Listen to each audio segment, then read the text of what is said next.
us as young people who are in senior management, you are telling people this is what the MEC is saying, I'm standing here representing the MEC and so on. You are speaking to people that are part of a culture that doesn't listen to young people. Anybody in the public service who's 53 is old enough to be my mom, because that would have been my mom's age. I'm 50, right? So I'm almost your mom. You're almost my mom. You are almost my mom, right? For lack of a better word, there is too much professional mentorship and too little coaching. We've spoken a lot about the issue of a specialist stream that could bring in those who do not want to do managerial work and etc. Yeah. But what other things can be done?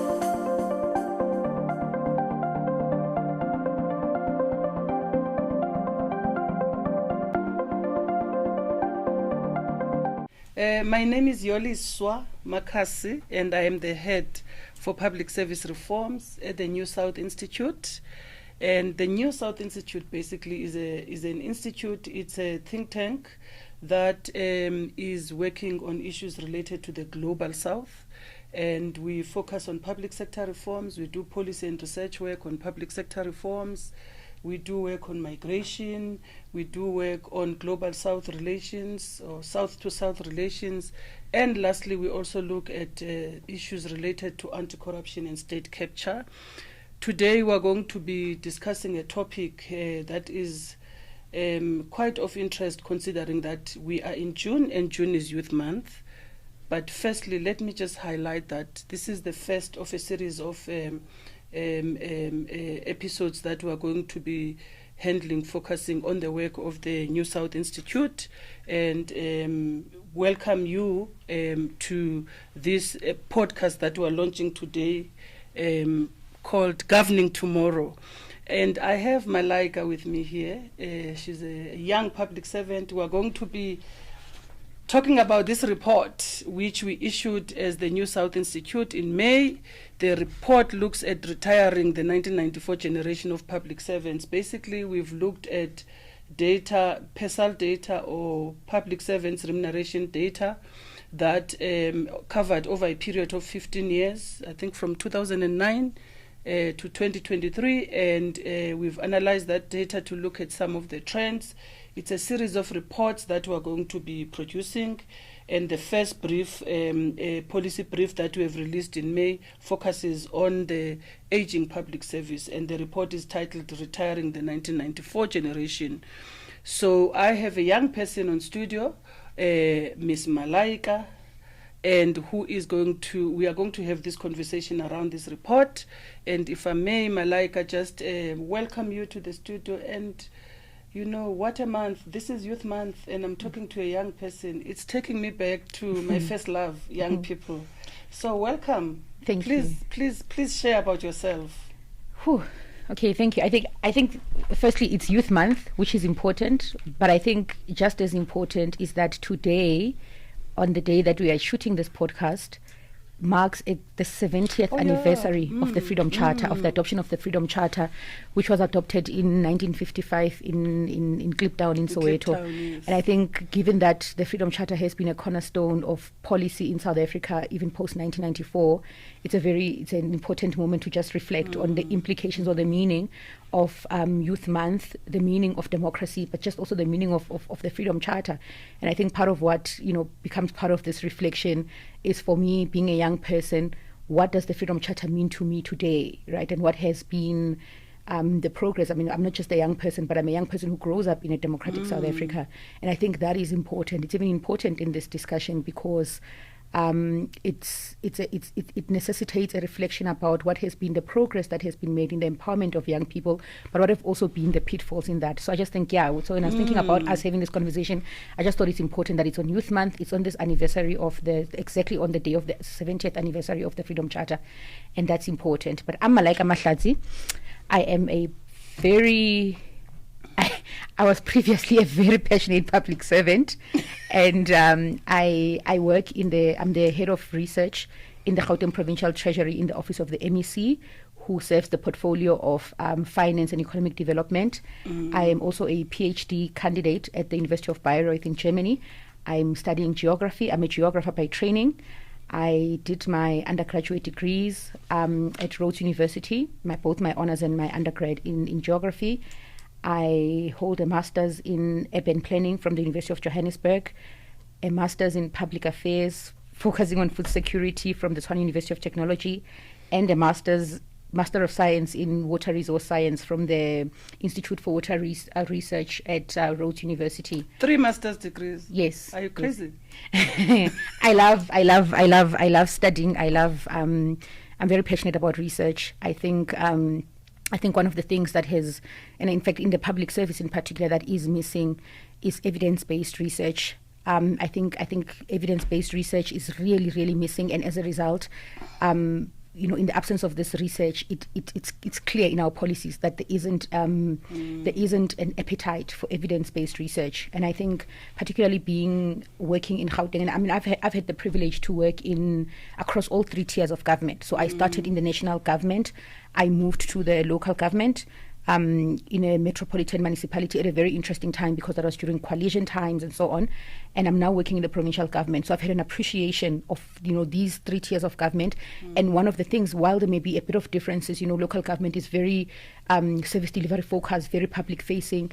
In national government, we were very deeply invested in research and policy and legislation and so on. And provincial government almost acts like a conveyor belt. We are almost like a conveyor belt between the policies of national and the implementation level at local government. But one of the things, despite the differences in many other things, there are 2 things that are very consistent with the public service. It's the culture that I've seen across the board, whether it's at national, provincial or local. There is a particular culture that is persistent there. But another thing that is just as persistent is really just a lack of appetite for evidence-based policy, right? And evidence-based research that informs the policy. And I've having grown up always believing that I want to be in the public space, being very passionate about the public space, I thought that part of what it means to be, and I've always known I want to be a researcher in government, but to be able to do that, I felt that I needed to capacitate myself adequately.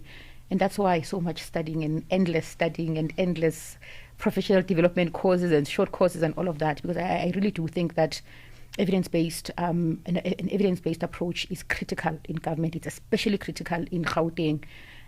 This province is the nerve center of the South African economy.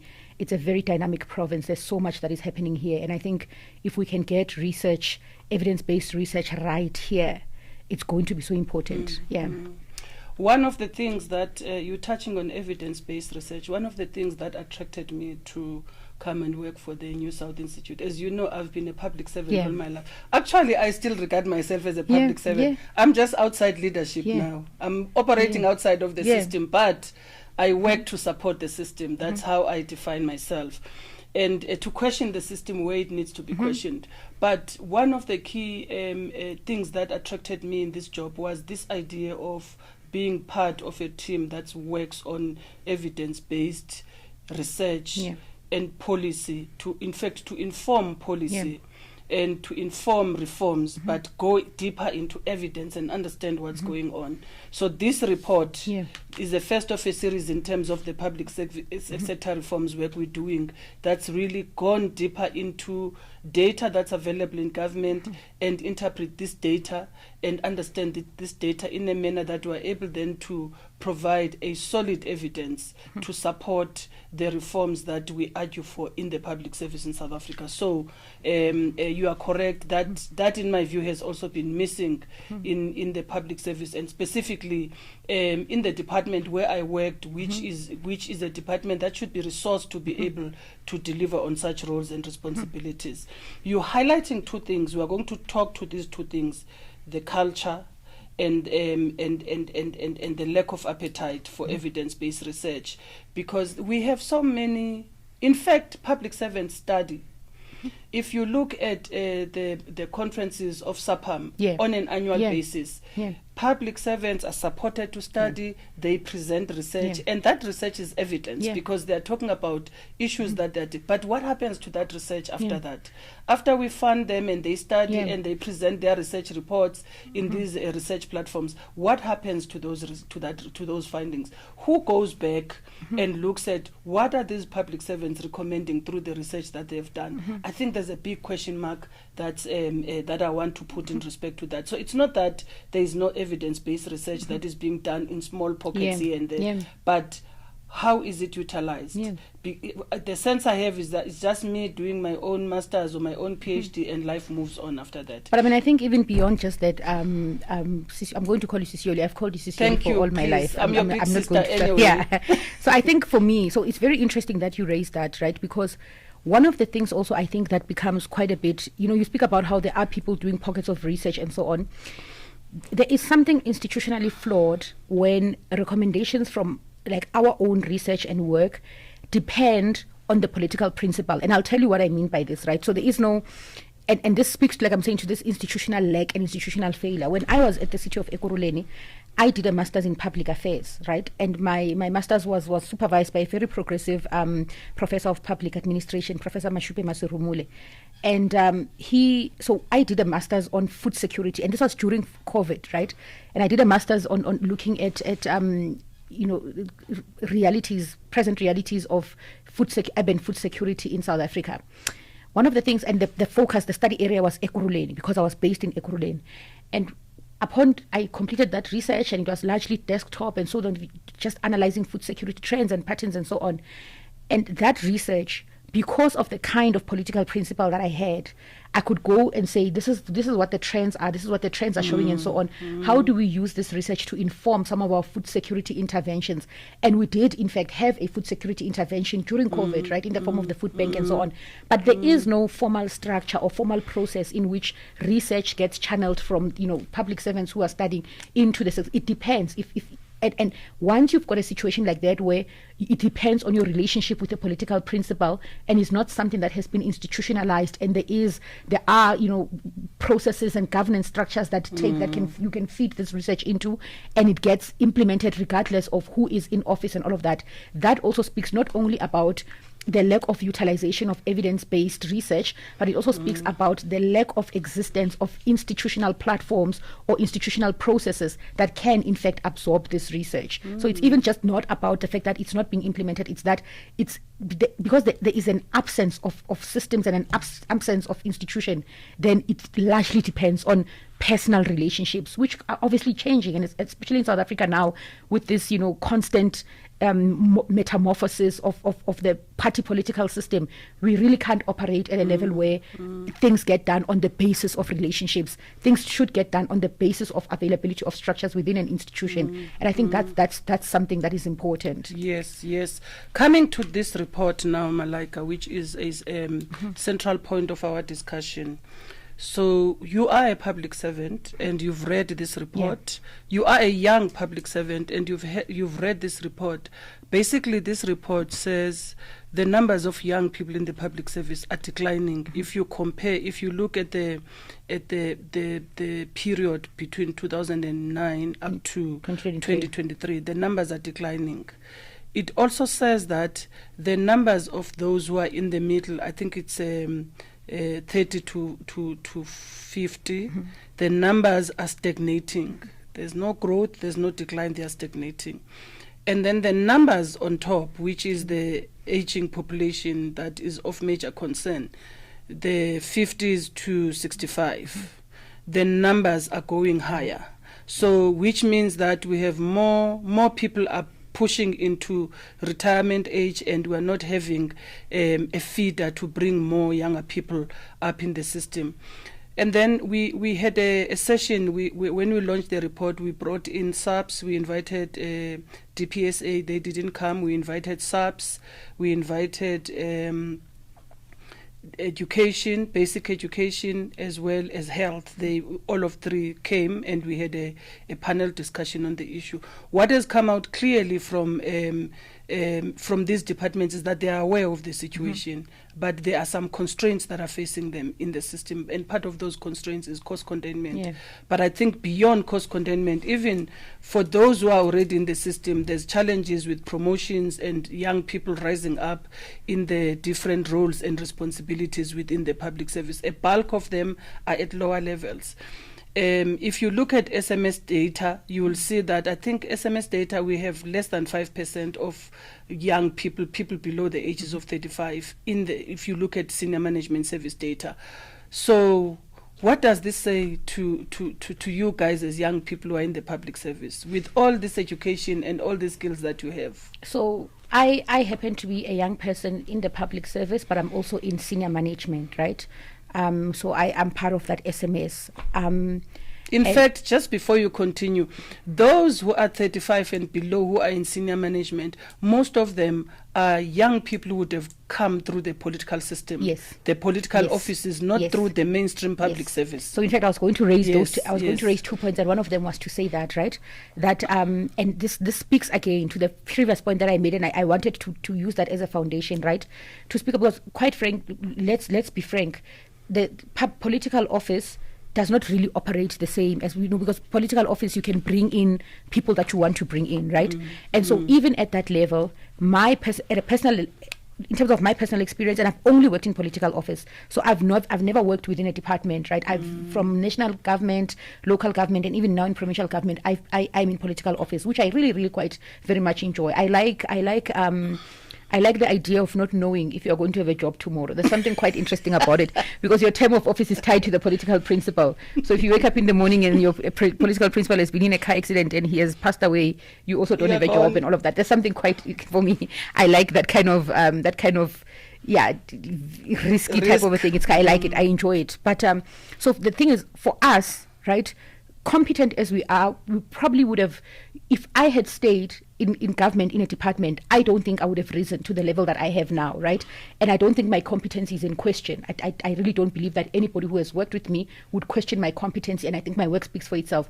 But I'm also aware that there has been a privilege in working in political office, because my rise there has depended it has largely depended on a political principal looking at me and determining my capacity. And that on its own has got its own limitations and its weaknesses, because it's also part of where we see people who are not competent, people who shouldn't be in senior management, being in senior management because of that kind of a person determining you should be there. So I think there is an issue there about the fact that many of us who are in SMS, at SMS level, are in political office. And that's quite something that's a bit problematic. But I think also something that we need to think about is, what is the reason? So you're talking about young people not getting into the public service. There are issues of unemployment in South Africa, of course, but there is an issue in the senior management service, even for us young people who are there, and it's an issue of underemployment. And I think very often in South Africa, when we speak about underemployment, we speak about it in the context of people who are, young, fresh graduate, be they masters or PhD graduates who are, who get to work in very, very, positions where their skills are much more, and we think about underemployment at that level. Nobody thinks about underemployment at executive level or at senior management level. And yet underemployment does in fact happen. And I feel like people like me are a reflection of on the one hand, this progression into senior management level, which is tied to political office, but also underemployment, because you go into political office, and even as you are an employee of the state in political office, you are fundamentally there to support a political principle. And what that means is that skills that you possess that could have been better used in for service delivery purposes within departments does not get utilized. In my case, I'm a geographer. That's my profession. You are everything. Right? And I am. I'm a geographer, but the focus of my work is on the improvement of urban spatiality. So whether I'm doing food security studies in terms of public affairs, or I'm doing water, or I'm doing urban play gentrification and urban space, it's largely in urban planning. Yet the work that I do, even as I'm a senior manager, has got nothing to do with the implementation or the application rather of these skills. And so there is an element of unemployment there, because you are actually employed at a very senior level. You are indeed progressing, and so you are in for lack of a better word, you are fine. But the work that you are doing is actually far less than the work that you could be doing, because your qualifications and your experience and your skills aren't being put into use, right? And so underemployment in SMS for young people is also one of the most serious problems. And I think for me right now, where I am at, and I'm reading this report and I'm thinking, one of the questions that needs to be asked is, why are we not staying in public service? Why is it that we're wanting to leave the public service? Underemployment is one of those reasons. Underemployment is one of those reasons. You are sitting in this office and you are getting paid. You are remunerated well. The public service does remunerate as well. But you know that there could be so much more that you would be doing. But the realization also that being able to contribute to service delivery and to contribute to the fashioning of a high civilization in South Africa doesn't only depend on the public service. It's an important instrument. It is important to be in that space, but there are many other spaces as well where you could contribute, and where I feel like personally skills that some of us possess could be placed into much better use than they are where we are. And I think that's a point of reflection that we need to have. What is it? It's one thing to say that young people are not staying in the public service, or young people are not entering the public service, but why, right? So there is that, but there's also the culture of the public service. And for me, this has been actually far more debilitating than even the issue of my skills not being put into good use, is the culture in the public service. I want us to stay a bit on this underemployment in the public service, and how perhaps we think, what are some of the things that can be done. Having been in the public service for almost 30 years, my biggest interest in the public service has always been around public policy work. You know, and that work landed me in public sector reforms, that landed me in safety, in various aspects in terms of that. But the aspect of public policy and how because the route to service delivery is public policies, and the good service delivery showcases an impact of effective public policies. So that's always been my interest in the public service. But I've found that if you want to rise in the public service, you have to take additional responsibilities. So you can't just come in and be a public policy expert who works purely on research and policy and etc. You have to lead people. You have to lead departments. You have to do so many things, to the extent that by the time I was a head of department, I've always had to fight between ensuring that not all my time is taken on administrative and management responsibilities, because my time must also go into substantive issues. And the substantive issues that I have to deal with are issues that relate to policies, that relates to the mandates in the department that I work for. And I found that to be quite a huge struggle. So my sense has always been that perhaps the public service must think about two streams, a very clear specialist stream, that where if you have to work alone to deliver on a product, you simply have to do that. Or if you have to work with a smaller team in order to deliver a product, you have to be able to do that. I know that there is that stream, but it's not given attention. And I think that perhaps more young people can get into the system and bring the skills that are required in the system. And those skills would be skills such as research, such as policy work, such as expertise in the areas, for instance, that you are talking about. So how are you experiencing the system currently as it is? And I know you are saying you are not in a mainstream department. You are not mainstream in the department. You are in a political office, but you do work with the mainstream department because you work for the MEC. So what do you think could be done to just bring in young people in numbers, but to focus on the business, not to the business to be done? So it's very interesting that you're asking this. This morning, there are news reports, and this one is on News 24, and they are talking about. So they did an article on a report that was done by the Gauteng Provincial Treasury, and this report is looking at the amount of reports that HODs must produce in a year, right? The exact number is 216.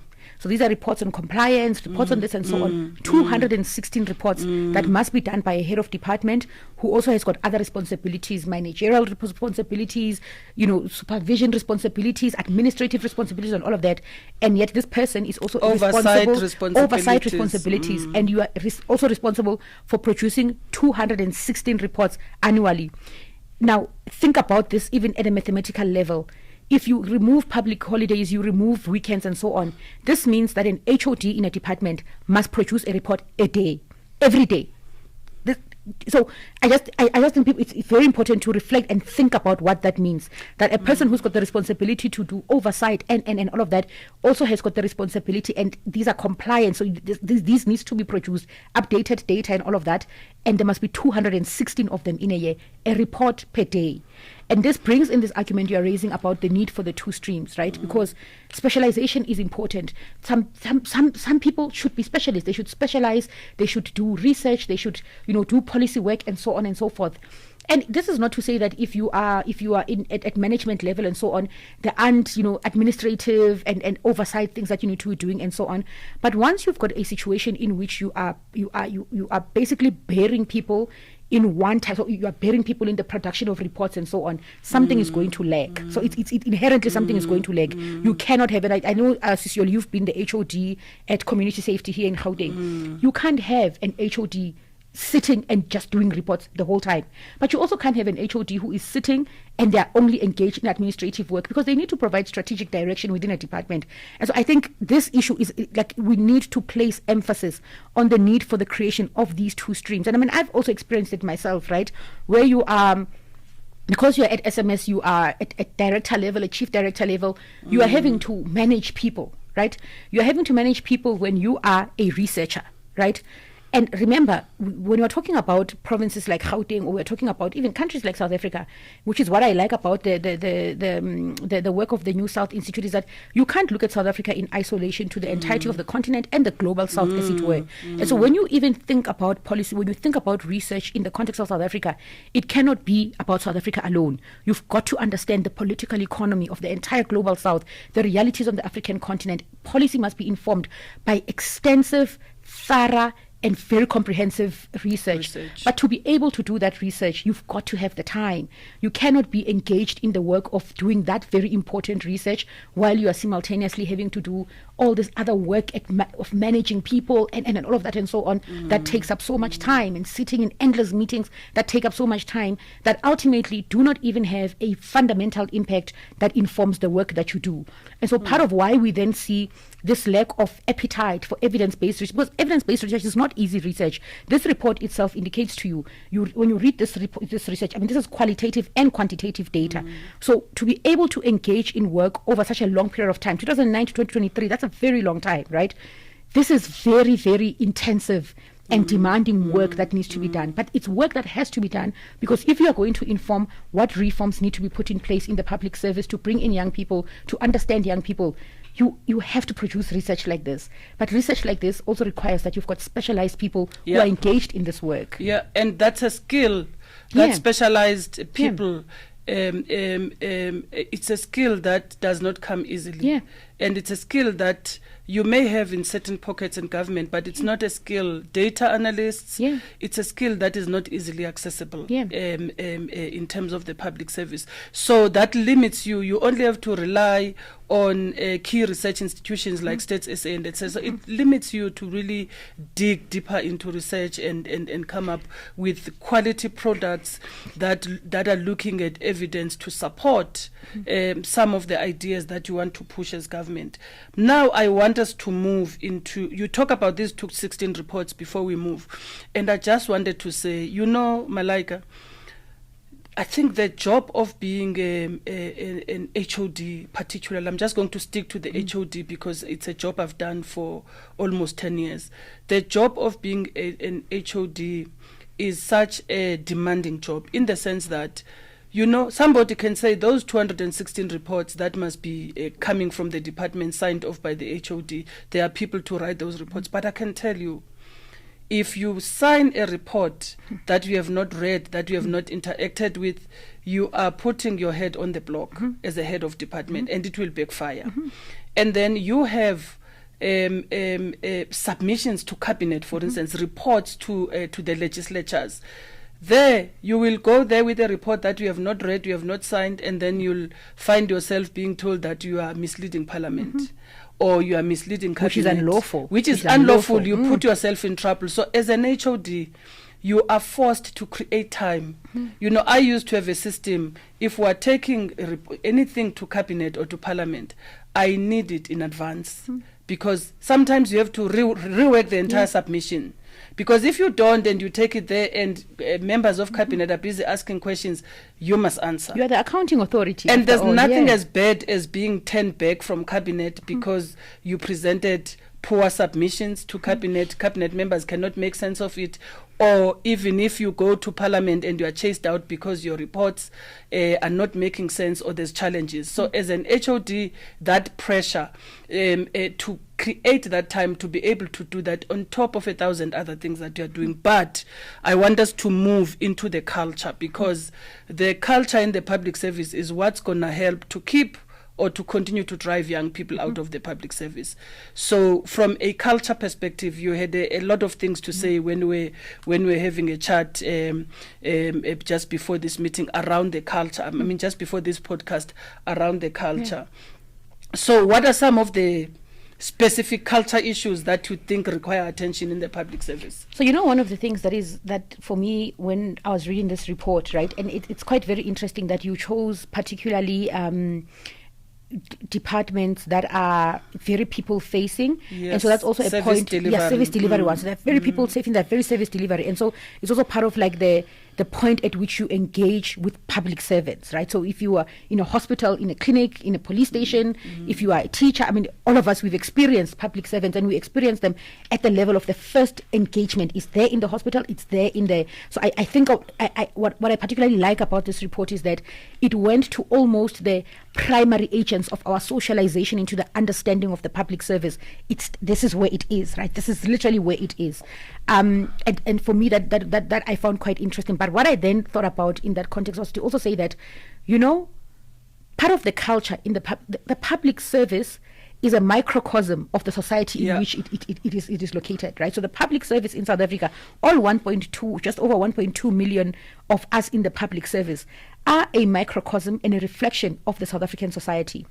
And now, in South Africa, we've got Black people being the majority, and there are certain things that are common within different Black cultures. There are certain things that are very common, the way you are supposed to engage with elders, the way you're supposed to, this idea of, you submit to elders. There's these things that we are taught in the home, right? Because we don't separate society from the public service and the space and the culture in the public service. And so there are these things that we are taught from the home, we are taught in society, we are taught in our communities, and we are brought up into them, right? And then you go into the public service, and the people that you interact with in the public service are your or what at home would be your grandmother. What would be your mother? I mean, think about it, Sisioli. My late mom would have been 53. That means any colleague in the office who's 53 is old enough to be my mom. Think about it, right? So you are in the public service, and when you are in the public service with elder people, it means you are working with your mom, your grandmom, your aunt, and all of that. You keep laughing at me. You are working with people who are old enough to be your parents. Anybody in the public service who's 53 is old enough to be my mom, because that would have been my mom's age. I'm 50, right? So I'm almost your mom. You're almost my mom. You are almost my mom, right? And so you go into the public service, and these are the people that you are working with. But you are coming out of a culture in society that says you don't differ with this person. There are particular ways in which you engage with people, with these kinds of people, and so on. They are elders and all of that. We're African, we don't do this and we don't do that, and so on. But the implications of that, when you bring it now into the public service, right? When you are having us as young people who are in senior management, you are telling people this is what the MEC is saying. I'm standing here representing the MEC, and so on. You are speaking to people that are part of a culture that doesn't listen to young people. Part of a culture where young people do not differ, do not engage, and where this idea of respect, however it is construed, tends to be quite very problematic in the workspace, right? And so this is one of the things that you see in the public service. And I mean, I've been, like I said, I started this when I was like 25. I've been in the public service since I was 25. I'm in my early 30s now. And you see this thing, right? This very... the tensions between how you engage in the public service in this productive space versus the kind of values that you are taught in the reproductive space. It is a very difficult thing to navigate to a point where you find yourself referring to people in the office as Tatemgolo and all of those things, Ntate Mangmang and all of those things, and so on. But remember, it's not just you and how you engage them, it's how they also look at you and engage you. So one of the experiences that I've had, because I've had the privilege to work in political office, right, and I'm now having the privilege to be in senior management. You are one of the youngest. In fact, I am the youngest in senior management, right? You are a woman. So there's a culture of the ageism that is reflective also in the cultures where we come from, where children have got a place, but you are also a woman, right? And women also have a place. Kitchen. Yes, your place is not in this office, and even worse, your place managing men who are older than you.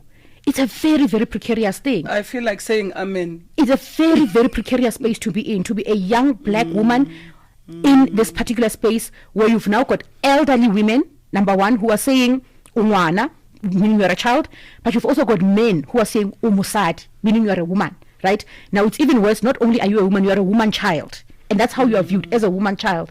And so even at the level of being able to engage with colleagues as they are equal, but even to engage with colleagues where you are, giving instruction or giving advice and so on, it is very easily disregarded because this public service exists in a society that is very patriarchal, that infantilizes women, but that also dismisses young people.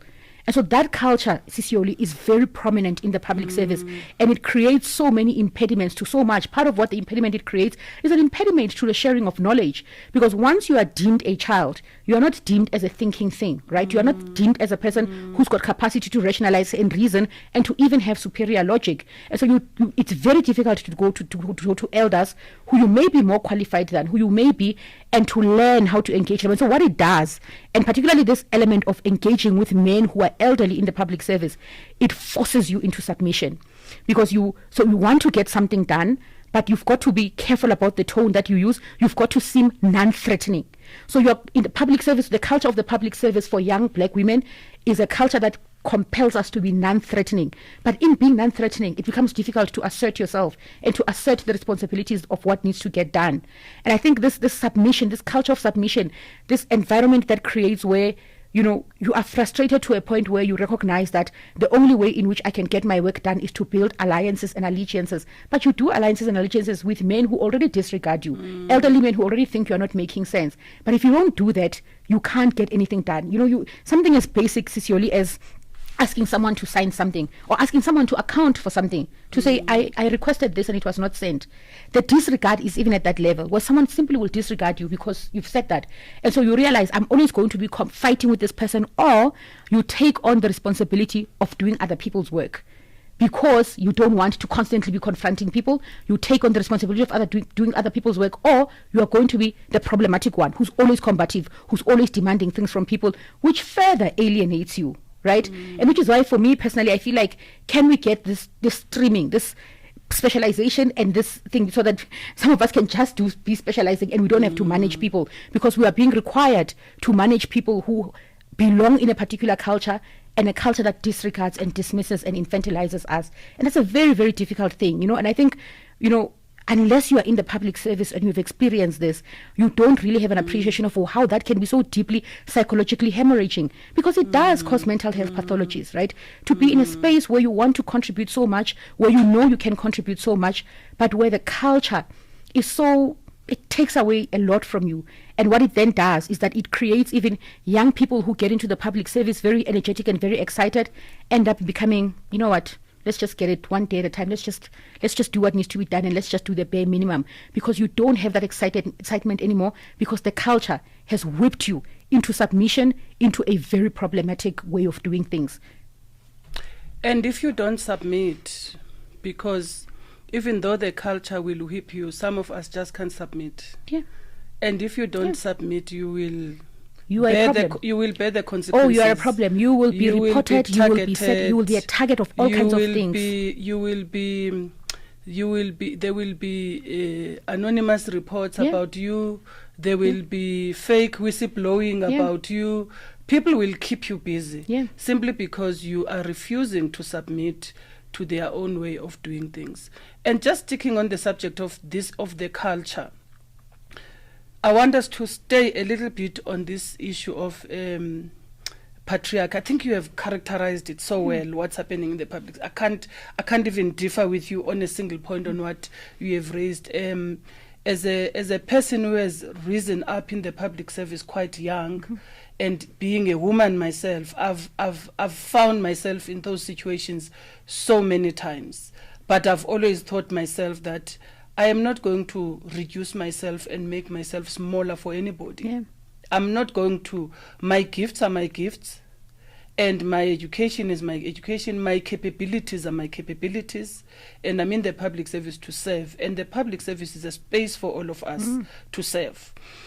But you will be lonely. Yes, Fortunately for me, yeah. I don't mind being lonely. In fact, I thrive when I work alone, even though I love people generally. But when I'm isolated, I thrive because I get more time to focus on what needs to be done. But you will be lonely. You will be very lonely, and that has lots of impact on the mental well-being as well. But what I have observed in the past 9 years of being a head of department in Gauteng, but also a DG in a national department at DPSA, and generally interacting in those spaces, what I have also observed is the dangers imposed by patriarchs in our generation. Yeah. They present themselves to be allies. In the struggle for gender equality, in the struggle for women. They present themselves in your face to be your allies. And behind you, and when you are not there in those tables, they come for you. Yeah. They demotivate you, they say all kinds of things about you. But how do we then, because we still need young people in the service, we still need women in the service. How do we then work with women? How do we work with young people in the service as part of a reform agenda for the public service to ensure that they do not run away because they belong there. It is their space. Young people belong in the public service. They must not run away because of all these culture issues.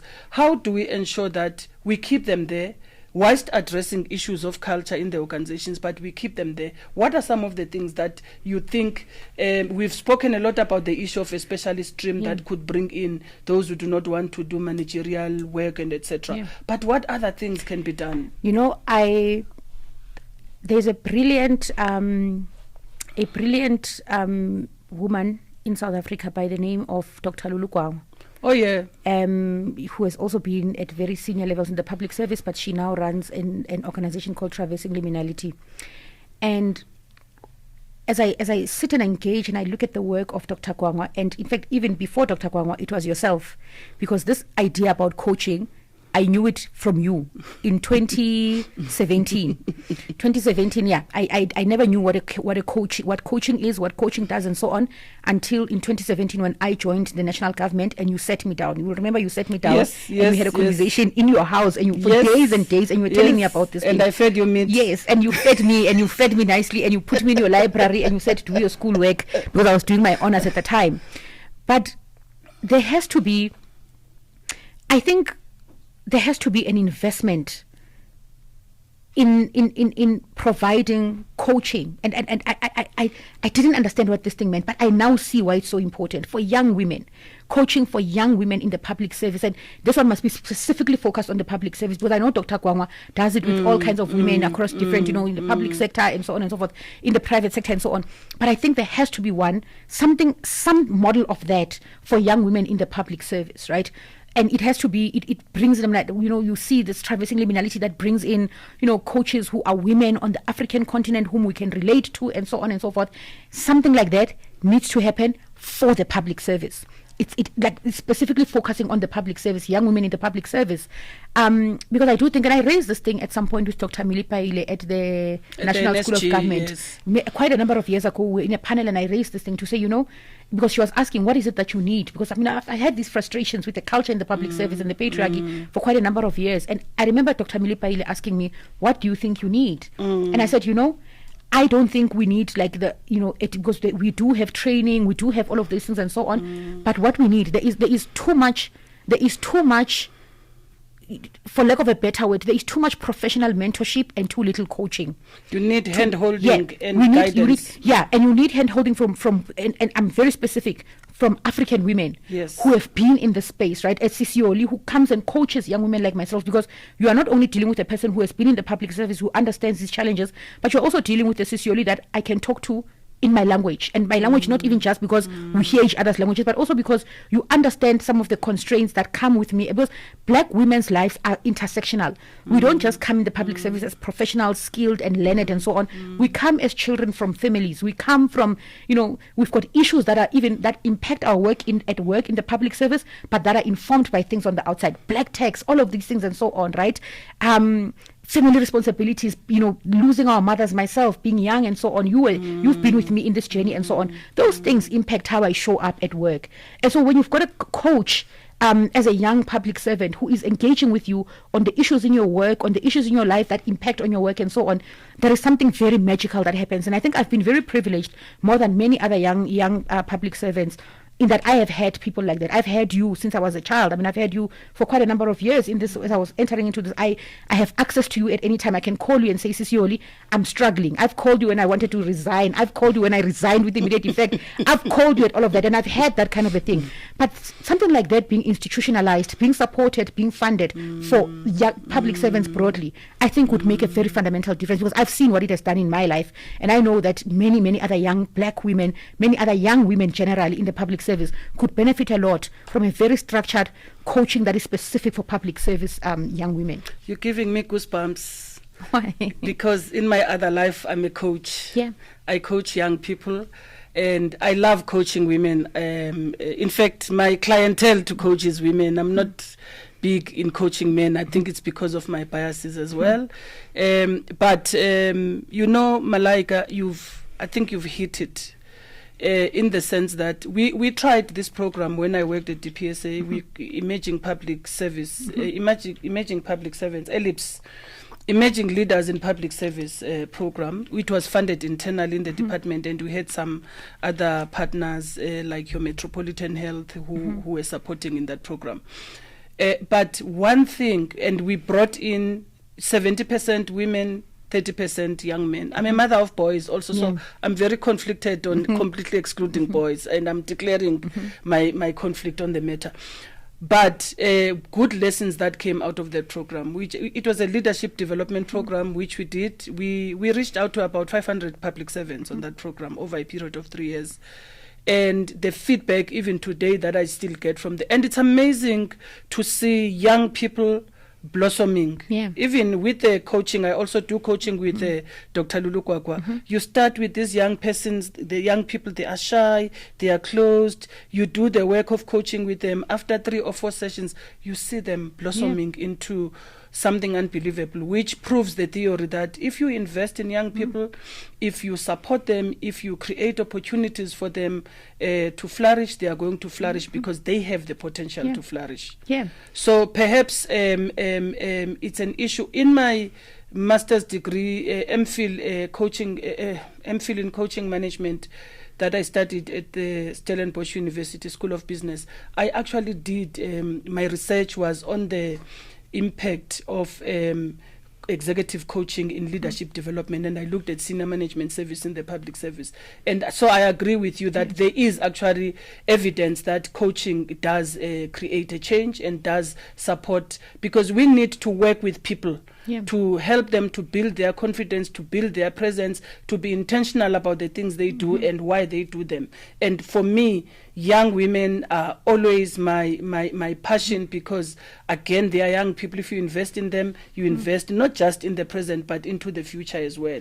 I mean, I think that's also where it comes. I mean, because the reality of the situation, I mean, I speak about this also, I work in the provincial treasury now, so I've got an appreciation of some of the fiscal constraints that we face as government and so on. But part of, we often talk about this idea of public-private partnerships and so on, and they often tend to be very project infrastructure based kind of things and so on. But something like this could be a public-private partnership. It's not infrastructure. And I think because it's also a mindset thing, right?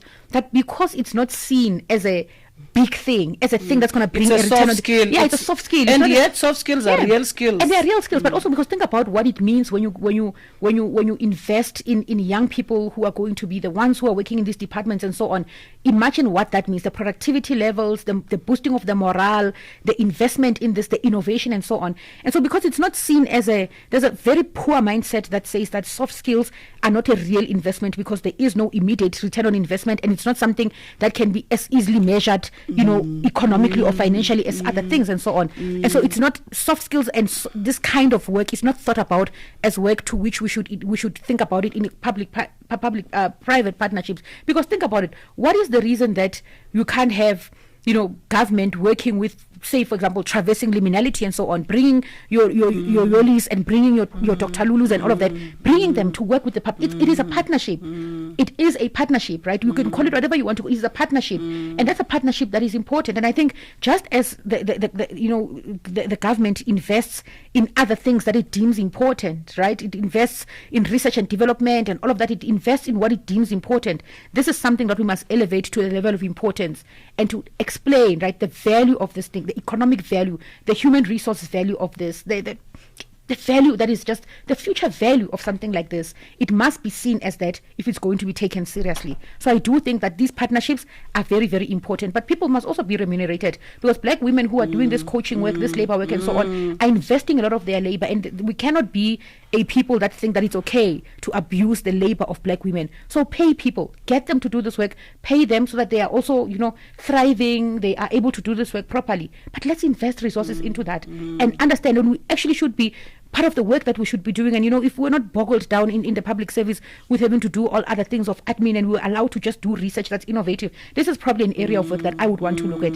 So say, what is the value? You can, because I actually think that if one had time to sit and analyze and look at the data and so on, we may even be able to qualify. I mean, we've been able to qualify at an economic level the impact of the gender wage gap, to say this is how much we are losing in the economy on the basis of the existence of this gender wage gap and so on. We can qualify it because we also live in a society, a capitalist economy, where you must now start to qualify things financially for people to see their value. We may very well even be able to qualify what is the value of investing in the coaching of young people. What does it mean in terms of economic value? We can even get to that if we invested in having this kind of work being done.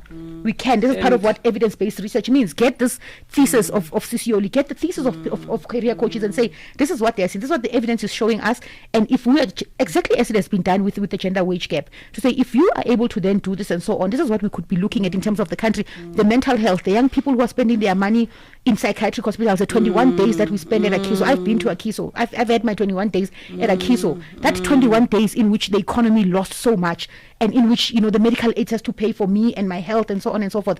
What would it have been if I had been in a right environment and so on? In that 21 days, what value could I have brought, even just economically, beyond other things and so on? So we can qualify these kinds of things. They need research, they need evidence, they need to be based. But I do think that there is value, Sisioli, in us raising and bringing a spotlight into the value of investment in what is deemed as soft skills. Wow.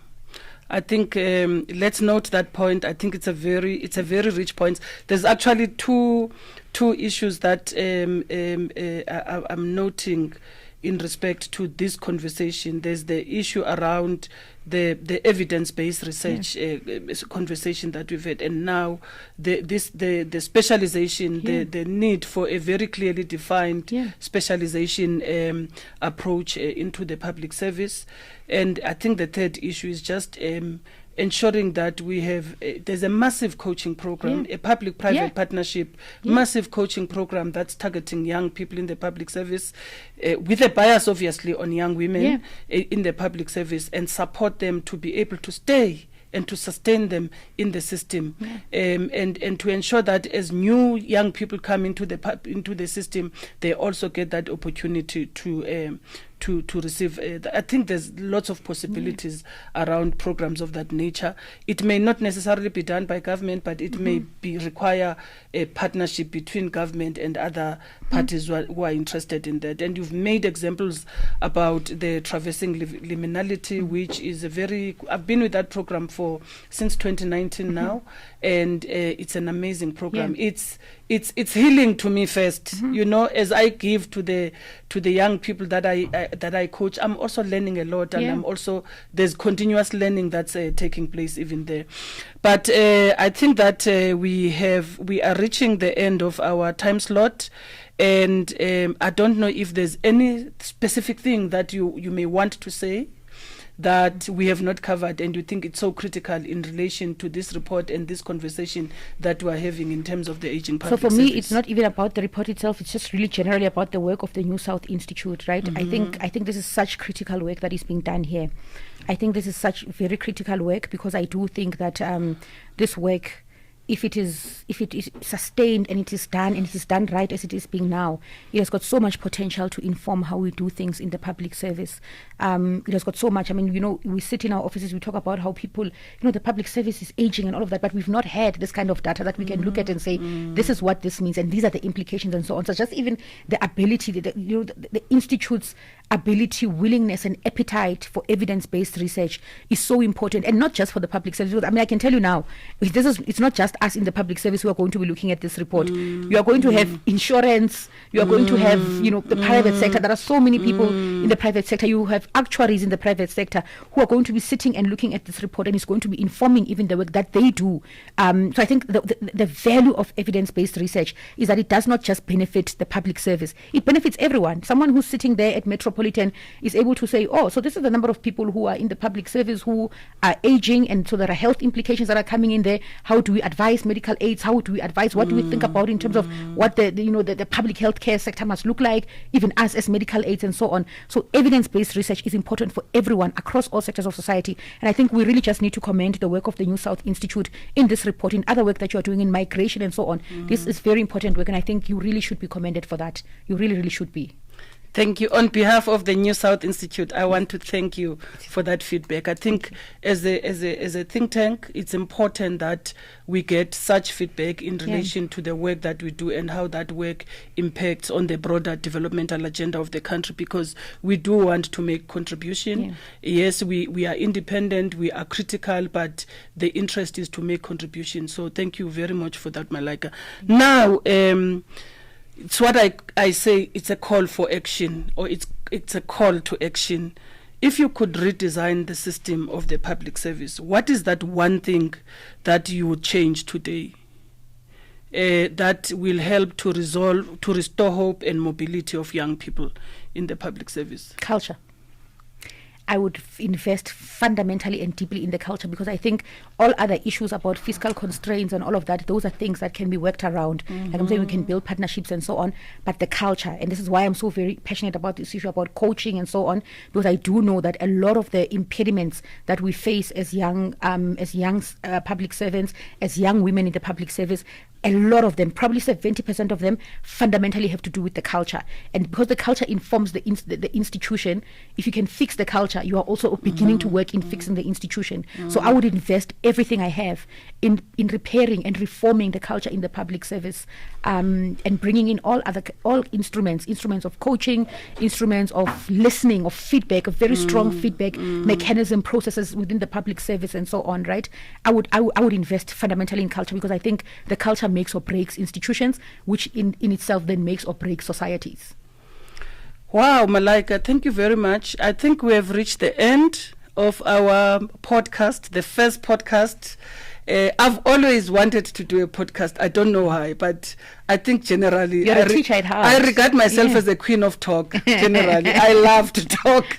So I'm just so happy that the New South Institute has made it possible for me to really today be launching this podcast, Governing Tomorrow, specifically focusing on young people, on the aging public service, because it is Youth Month, and we know the importance of this day in our history as South Africa.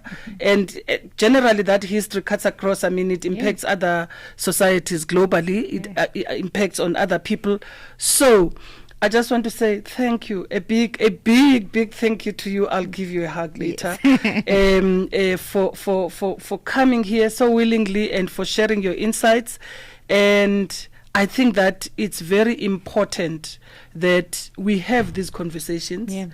We may annoy certain people at times, but the idea is not to annoy. The idea is to really make an input into how we could improve here and there. Goodness. Yes. So I think that we must not forget that a capable and ethical public service doesn't just require young people entering the system it demands that they thrive in it. Because if they don't thrive in it, what's the point of having them in the system? And of course, young people are, I've grown up in the youth movement, and we always hated it when people say you are the future. Let's not postpone young people to the future. Yeah. They are present and they are the future. So we need to ensure that we create the balance in investing in them. And until next time, let's keep questioning, let's keep building, and let's keep reforming. Gracias. Thank you very much, Malaika. Thank you to also our production team for allowing us this opportunity. Cheers.